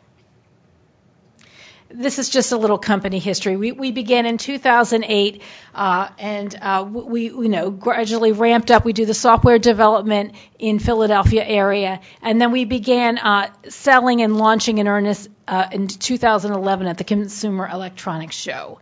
We were also the 2011 New Product and Technology Award for the Mature Market Resource Center. People said to Fred and his partners, why are you building another type of computer? We have PCs and Macs, and why are you doing this? Well, I told you the story about our parents, and we realized that traditional computers today are very much business-oriented. There's a lot of capabilities that I never even know about on my PC. And they are complicated. For some people, they're frustrating, and that can be a barrier to actually enjoying and learning computing. Today, more and more things require knowing how to use a computer. There's a lot of medical records and doctor's offices today that you need to do this. You need to be able to access your medical records. A lot of bills now, everything is online. And what we found is that nobody wants to be left behind. There's no reason why people should not be able to enjoy using a computer. So we did design Telekin and WOW with seniors in mind, but like I said, a lot of people, I have one in my kitchen. I love it. I use it every day. Most of our customers at Telekin and WOW are first-time computer users, folks that struggled or they said, I don't think I can do this, and now they're really enjoying it. What sets us apart from other types of computers? Well, a couple of things. We have built-in video and text help, so not only do you get a full manual, but you can watch videos on the computer to help you learn how to use the computer. And all of the software is pre-installed. You're never purchasing any additional software, and all of the updates, as we add new features, you get them for the life of the computer. We have a number of things like Facebook photo integration, so photo sharing is fun and easy, and I'll show you that. We have Tech Buddy, which is a remote access feature that a trusted family member or a friend can actually remote into your Telekin or WOW from their PC or Mac. They see your screen, and they can help you just like our support team can help you. So that's a nice feature. They don't have to be sitting right next to you. I live 1,000 miles away from my parents, and my dad will say, Nancy, I have a question. Can you Tech Buddy into my computer? And I do. And, we talk on the phone as I'm seeing his screen, and together we're working on how I can show him different things. We have a custom Skype interface, which is already built in. And when you see the home screen, you'll see that all of the feature buttons are on the screen. They're there. You don't get lost. It's very easy to navigate because the way the whole screen is set up, it's one-touch access. We've talked a lot here this morning about why it's beneficial for people to know how to use a computer. And I'm also a registered nurse, so I'd like to throw in a little bit of my thought on this. You know, families today are very geographically separated. It's not like it was 50, 100 years ago where everyone lived in the same town, right? My grandparents, everyone lived in the same town when I grew up. And it's harder to stay connected. But that social connectedness is really important, not only for quality of life, but it's very expensive when people get socially isolated and depressed. It's a very expensive medical proposition. So if we have technology that can decrease social isolation and keep families connected over distances like my family and maybe your family, that's really important. We also talked here today about why it's important to be able to shop online, do banking. You know, this is improving independence. You know, you can buy pet supplies, groceries, your pharmacy medications, and so many things without having to leave your house. It's also a good way to increase cognitive development. What does that mean? Well, as a nurse, I used to tell my patients, you know, if you don't use it, you're going to lose it. So you better get walking or whatever it was that we were trying to encourage. Using your mind is no different. And learning a new skill, like learning how to use a computer, is really very valuable. It's good for us.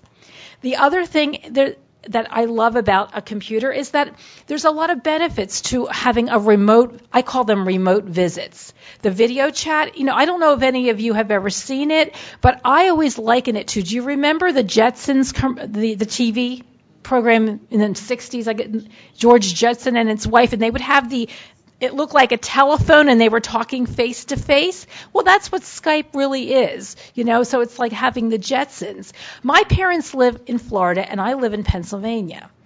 That 1,000 miles of distance is really very difficult, and they are getting older and they have some physical illnesses.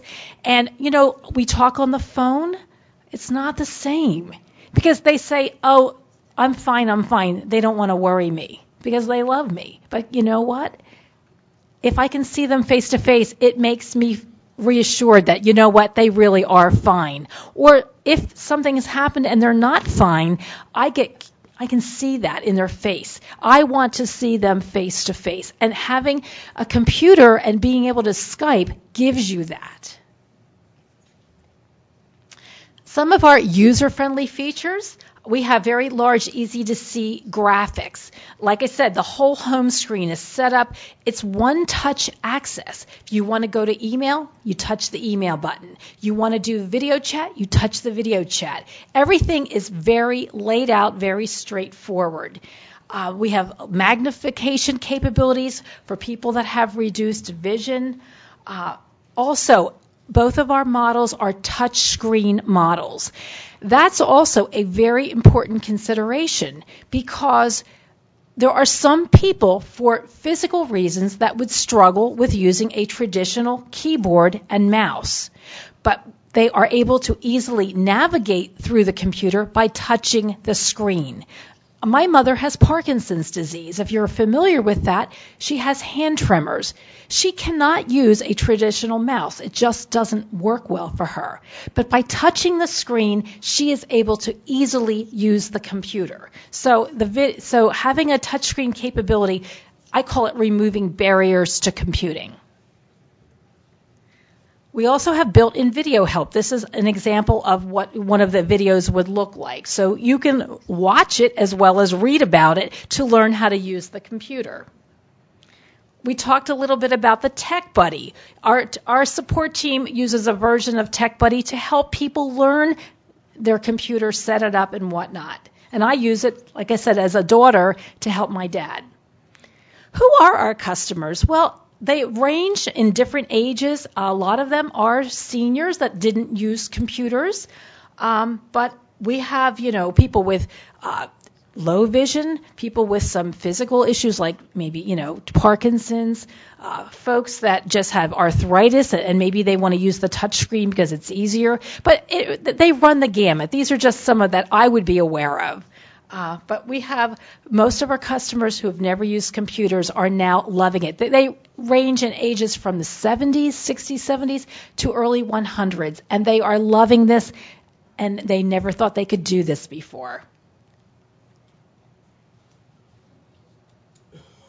This is a good example of she represents a lot of our customers. She said she never knew what she was missing, basically. She's like, I don't need a computer, and her son encouraged her to get one.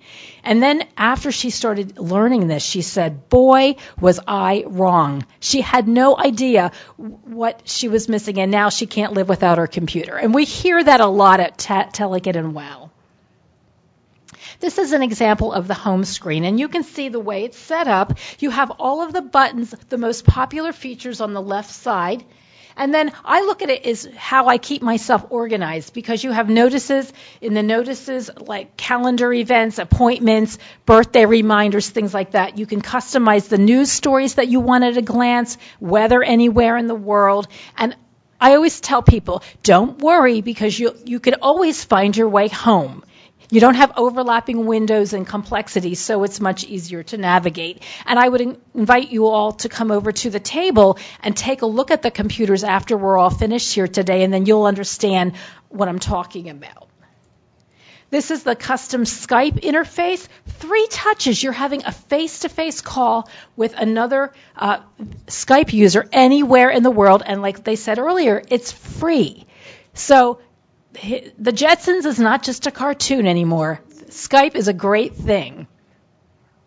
We have a lot of great ways to easily share family photos. So you never have to wait 6 months to see your family photos anymore. Email, one touch, you're in the email. We make it very straightforward, and it's very easy to learn how to use it. We have a calendaring event, and you can share calendars with people. We have an address book built right in. Everything is right there on the computer, very easy for you to stay organized and easy to use. This is one of my favorite features. We have a lot of shortcuts. We call them quick links on the web landing page. And with one, if you wanted to go on WebMD, you would touch the WebMD, and there you are. It would take you right to the landing page. And you can also save any of your own favorite sites. So with one-touch access, you're there. You don't have to do a lot of typing, a lot of navigating. You can get weather anywhere in the world, and that's a lot of people like that.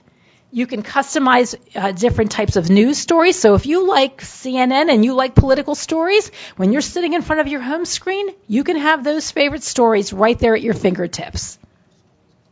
We have building games. You can play a lot of different web games. And we have additional apps as we add them. They live here on our More page. We added a Kindle reader recently. We have the Sprint CapTel shortcut for hearing impaired. So again, as we add new features to the Telecad and the WOW, you get these free for the life of the computer. So again, you're never having to say, I have to go out and buy some new things. You don't have to do that. We offer 2 different models. I do invite you to come over to the table after the presentation, take a look around. You can touch and feel, and we would be happy to give you a demonstration of our computers. Thank you very much.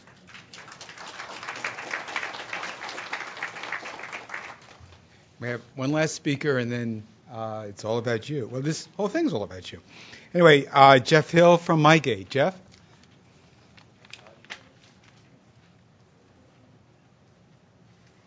Let me pull this up.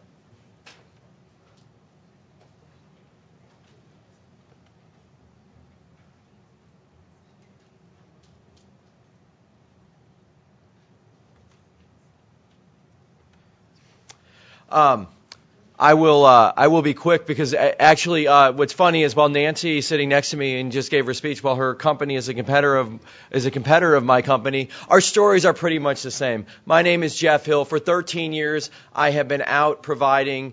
My company, MyGate, has been trying to make computing easy for seniors. We started. This is a brief history of who we are. MyGate started on a simple premise. My grandmother had 6 grandkids. The 6 grandkids lived all over the world, one in Africa, one in Europe, and scattered throughout the United States. The 6 grandkids would constantly try to communicate with my grandmother via a PC. There was nothing ever wrong with when we bought the PC the first time. We would buy the computer for my grandmother. We would put it in her house. We would set her up on an email account, and she'd be great. And then 3 months later, something would go wrong, and then the grandkid wouldn't be around to help fix it, and then her daughter couldn't fix it, and then inevitably the next grandchild would come into town and have to buy a new computer.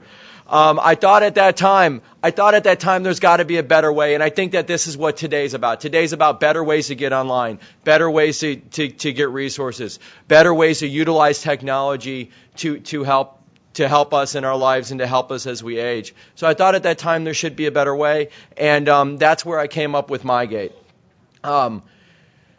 I'm not going to go through in detail our computer or exactly what it does. I don't want to go through in great detail because I want to focus on what we've learned in the last 13 years of dealing with seniors and dealing with computing. This is a quick picture of our PC. It's simple. It's clean. Obviously, we have a large letter keyboard. We use a trackball mouse. We use a trackball mouse simply because that's it's easier on a range of motion for senior hands. If people want to use a different mouse, they can use a different mouse. If you want to see a demo of our PC or our software, we have one back here in the corner. I would encourage all of y'all, and we can do an actual demo at that point in time. Our software was developed in conjunction with the Huffington Center on Aging at the Baylor College of Medicine in Houston. So there are slight variations on color and stuff like that. We don't use black. Blue's easier on the aging eye. A bunch of things that the experts in this room, that some of the experts in the room know. We backlight information on our software. But the real point of the computer, the real point of what we did, and the real point of MyGate was this. Computers are great. Technology is fantastic. But technology is only great if it gives us what we want and it gives us something usable, right? So fast cars are fantastic, but fast cars are fantastic for race car drivers. A fast car really didn't help me very much when I was trying to cross one of these bridges this morning. Or the commissioner, it turns out, right? I mean, come on. So what we wanted to do is we know that people do 3 basic things on a PC. This is what everybody uses them for. Don't let anybody fool you.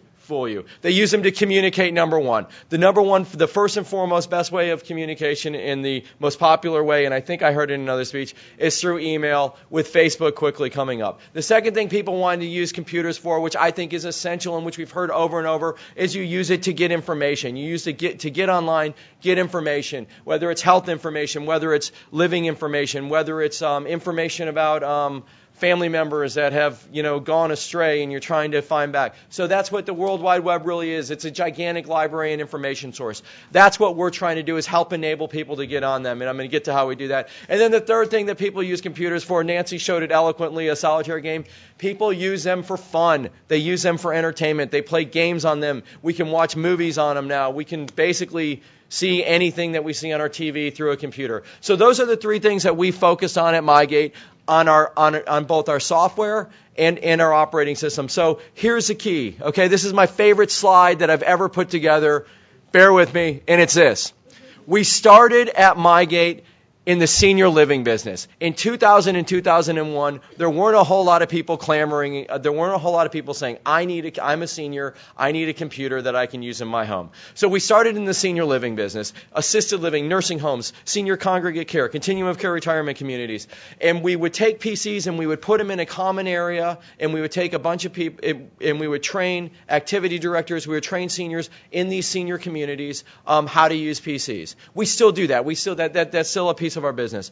But the one thing, I had a dear friend who worked for me for a while, and the one thing he always taught me about the senior living business is this. if you want to know where to put your mom in a senior living community, and has anybody had to deal with putting a parent or a grandparent in a senior living community? He said, if you want to know where to put them, there's a very simple test, and he calls it the desk test.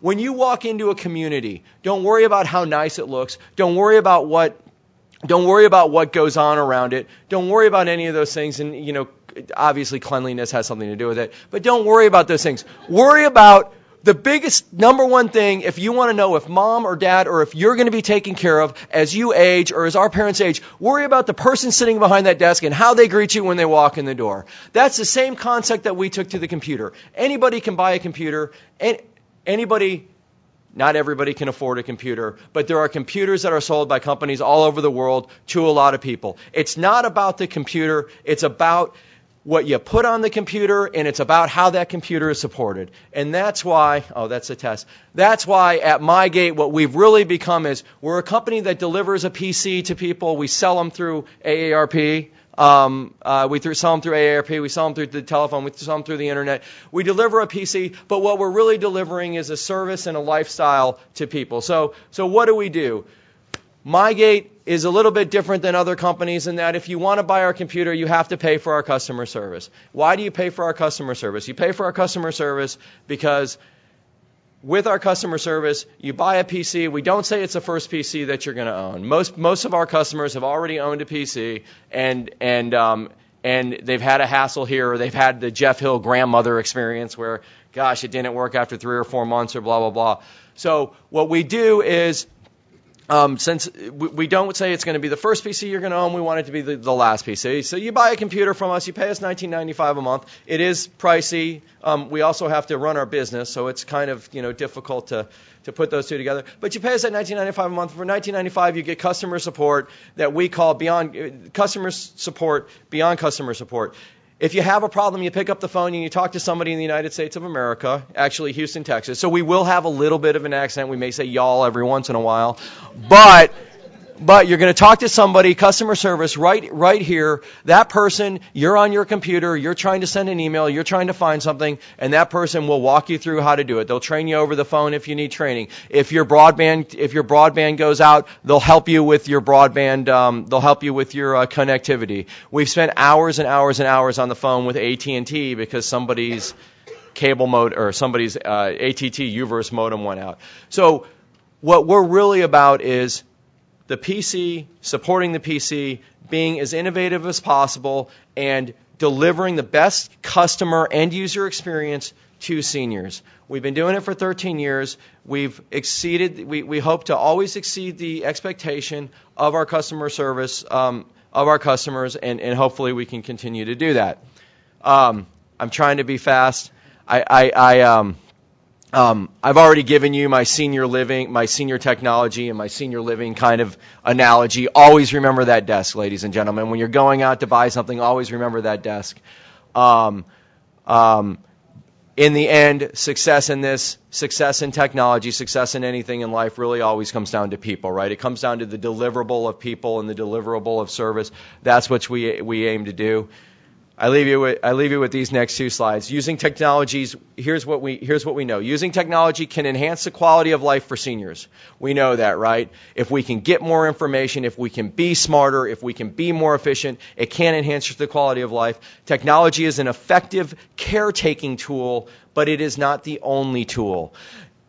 We have people, we have family members, we have caretakers that are miles and thousands and hundreds of miles apart. Heck, if they're your caretakers in Washington, D.C., they could be 8 miles from you, and it could still take them 3.5 hours to get to you. So technology is important, but it's not the only tool. We still need human interaction. We still need that phone call. We still need that person to get on Skype or to get on a video conference with us. So as we sit here and talk about the expansion of technology and how we're going to use technology in our lives, let's always remember that technology is a tool to enhance our life. It is not a tool to take over our lives. As you look around a room with younger people like me, I'm not that young anymore, you'll see that sometimes we look up and we see technology take over our lives. We'll sit there and we'll be listening to somebody, and our phone will be in our hand, and we'll be typing an email to somebody else. Sometimes there's a line there. Let's try to keep it on this side of the line as far as technology being a tool for us. My technology warning label is basically what I just went through. Customer service. There's a great company out there called Zappos. They're out of Las Vegas, Nevada, and they sell shoes online. Okay? Now think about that for a second. They sell shoes online. Okay? When I buy shoes, they are no different than they shouldn't be really any different than any of the other companies that sell shoe online, right? I mean, hey, I need a 10.5, this 10.5 in black, blah, blah, blah. Zappos customer service, if you call them, their customer service is beyond anything that you've ever seen. Hopefully not beyond MyGate's customer service, but I'm telling you, these guys are really good. They built a business where they barely make any money selling a pair of shoes. They built an incredibly profitable business on the backs of this incredible customer service guarantee. So we can still do it, and we still like to be treated well when we buy a product or when we buy something. I leave with this, one of our favorite quotes: "A customer is not an interruption of our work. He is the purpose of it. We are not doing a favor by serving him. He is doing us a favor by giving us the opportunity to do so." Thank you very much for your time. I made it in Roger. I told you I made it in underneath. Please come see us and do a demo. This is not just my company that I started. This is my passion, and getting seniors online is my passion, and we appreciate the opportunity to speak here. FCC, everybody else that was on this panel, thank you for letting us be a part of it.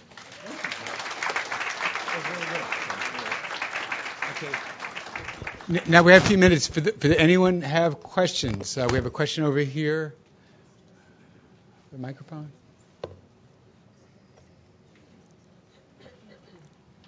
Yes, thank you for everyone for this fabulous information again. My first question is to, I think it was Nancy who talked about Telekin. The question of the cost for the screen, for that type of computer. And are we talking about the same technology that is used, say, at ATMs and self-checkout at grocery stores? Is that what you're talking about when you talk about those types of computers? If I understand your question, you're asking me about the touchscreen technology. Yes, it's similar. Yeah. So when you go to the ATM or you go to the grocery and you're doing, you're touching the screen. Yes, it's the same idea. So that's why it's so easy to use, because we understand how to use those common things like the ATM in the store. So it kind of plays off of the same thing. It's simple touch.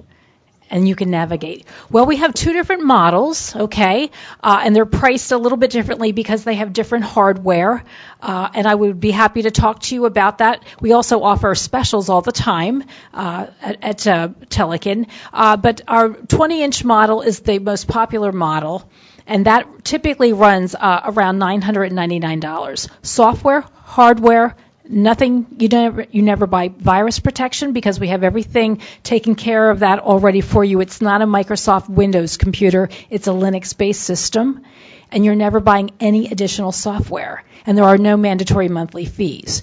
And we have specials, and then we have the 18.6-inch model, which is typically around $699. But you have one payment, and that's it. So again, talking prices, is important because obviously this is a big ticket item. But I would always encourage you to call us, call First Street, because we do have specials. We work with people. Okay. Anyone else have a question for any of our speakers? Yes.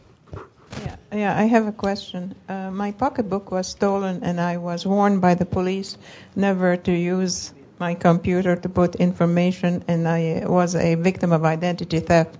So I even though I do have a computer, but I totally forgot how to use it and how to put in my an email address. How can I do that?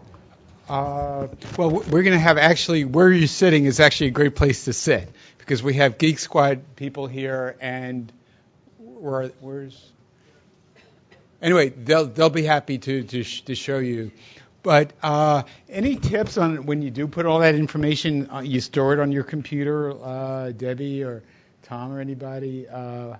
What best should you put it in a folder or just go? In general, there are different levels of information that you're gonna be putting on a computer. So, most websites or email programs require that you put a password and a email address into them. So you're going to naturally be putting that into your computer. But there are certain things that you need to be very careful with. Actually, a second level is when you're shopping with credit cards, because the credit card companies will protect you from fraud to a certain degree. It is very common and normal on a secure computer to put credit card information if you're buying something online, but you need to learn how to do it and make sure that your connection is secure. So that takes a little bit of training and a little bit of knowledge to do it correctly. The higher level, though, which is very important, are things like your Social Security information, your Social Security number, or your private medical information, or your password information that would be to things like banking records. Those should not be stored on a computer unless they're absolutely secure, and I do not recommend it. You need to sit down and come up with a security plan for that, where you write that information down and keep it somewhere where it's secure and safe, preferably locked away. Actually, that brings on another question. Emily, I don't mean to put you on the spot, but if somebody goes to like a library or someplace they don't have their own computer and they put they're buying something, put information, what happens to that? Is it secure? Yes. When you're using a computer at the library, it's very secure. When you're finished, when you time out at that computer, all the information goes away. That's why we really encourage people to get an email address so that if you are using the computer at the library, people have a way of communicating back to you, because when you step away, nothing is saved on that terminal because so many different people use it. So we encourage people not to consider putting things on that terminal because they're not going to be there. You need to have your own email address, which we can help you get, and you need to be able to communicate in other ways. But you're very safe in using the terminal at the library and in the library's computer labs, where you learn how to use the various devices. I just want to add one thing, because so many of us use computers at a library, at a hotel, at a public place. You do have to be very careful to make sure that you log out. So be very careful about that, because that's something that sometimes you're in a rush and you may walk away before you log out. So make sure that you log out, otherwise it is not secure. Just to make sure you do that. The other thing is, and a lot of people make this mistake, and I see people even in our building work for FCC, because you have to remember so many different passwords, they write them down, they put them in their wallet or their purse.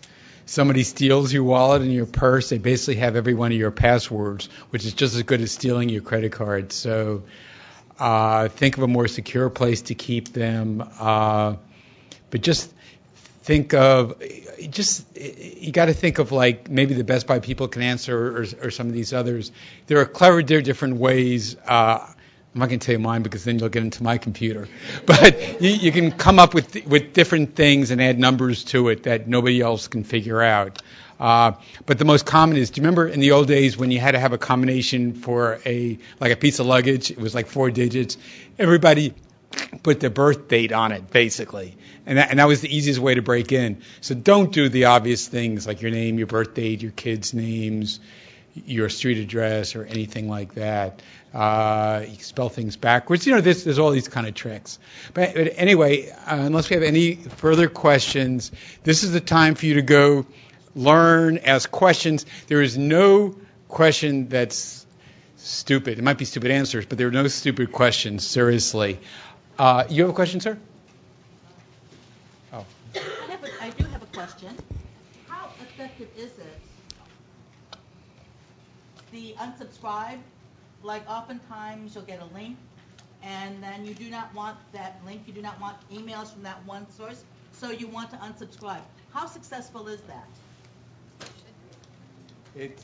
Yes, go ahead. That's not before. Unsubscribe usually works, but it is a little bit of an honor system.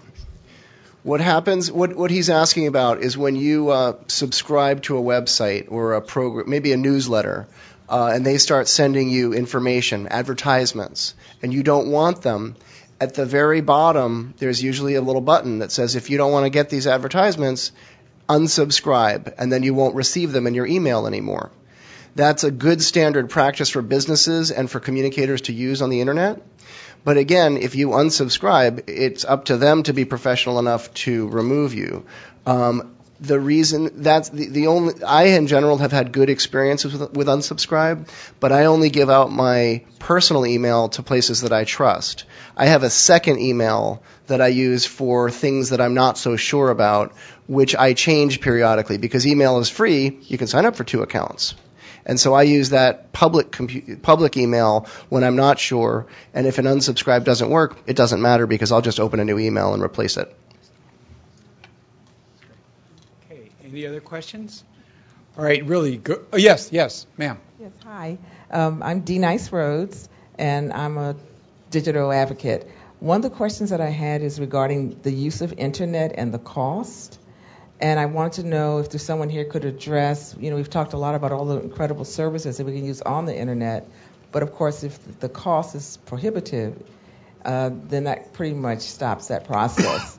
Can someone address if there are any services that will be easy to afford, in the sense that if a senior does buy internet, that a year or 2 years down the road, that $15 doesn't escalate to $49 and $69 and $129 or whatever. I mean, that's just a real concern for the seniors that I do work with. Thank you.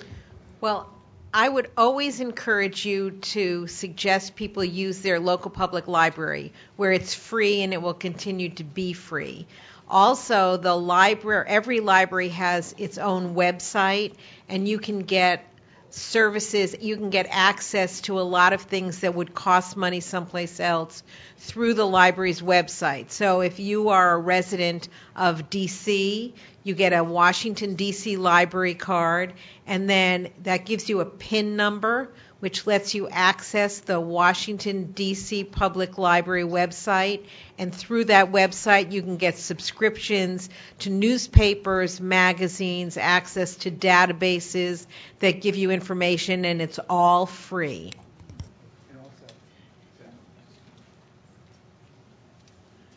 And just to add my piece to that, as it relates to home connectivity, which is, I think, a lot of what we see in terms of the correlated social goals on health, education, employment, and connections across families and social activities, is related to home connectivity. So Connect to Compete has this offer now that is for seniors as well as for everyone else in 14,000 zip codes, which is about 87 million people. We're in coverage around 30 million people right now. So 30 million people today could sign up for this $9.95 a month, no expiration date on the service in terms of that deal through the C2C channel. So you're saying no expiration date, so if somebody signs up, it's not going to be in 2 years it goes away, it's in perpetuity? That's right. That's for the Freedom Pop offer, which I don't know if you saw the demo I did, but if you go to our website, enter your zip code, you'll get the deals that you qualify for. And the Freedom Pop offer is without an expiration date. There's a cable company offer that's for free and reduced school lunch kids. That's not relevant for you anyway, but that does have an end date after the kid graduates. But for the senior offer on the Freedom Pop piece, there is no expiration date. Thanks. Yes. Is there an age requirement on there, or is there a person that has disability who can't get out the house? Because I have a friend who wants to be on the internet who can't leave her house. So right. Is there an age requirement or on your? No age requirement. So that's what's new and kind of innovative about what we're trying to do. We're a nonprofit organization trying to eliminate the digital divide. And we know that the way that we're going to do that is by creating the biggest and most open funnel for eligibility that we can, because the segments of the unconnected population are so diverse. It's a 100 million person problem. We need to have an offer that's also national in the way that everyone can take advantage of that. So the answer is there's no limitation on age for this Freedom Pop offer. There's no limitation on geography. It's really a limitation on zip codes that qualify based on median income being less than $35,000 or partner qualifications. So if you have if you're affiliated with an organization that's serving disabled Americans or seniors, as I said earlier, we can do pre-qualification so that everyone in the membership is immediately qualified without having to do the individual level zip code piece. And you get a customized link to the offers. You can definitely do it individually, but you can also do it. Let's say you have a zip code where it's not qualified because the average income, median income, is above $35,000. You may still qualify because you're affiliated with an organization that's a partner that can partner with us. Thanks. So at this point, feel free, go around, learn, sit down at the stations, talk to the people. Really enjoyed having you here. I hope you're going to learn. And come up to me, give me feedback. We can do more of these if we can do better, worse, other things. Thank you all very much.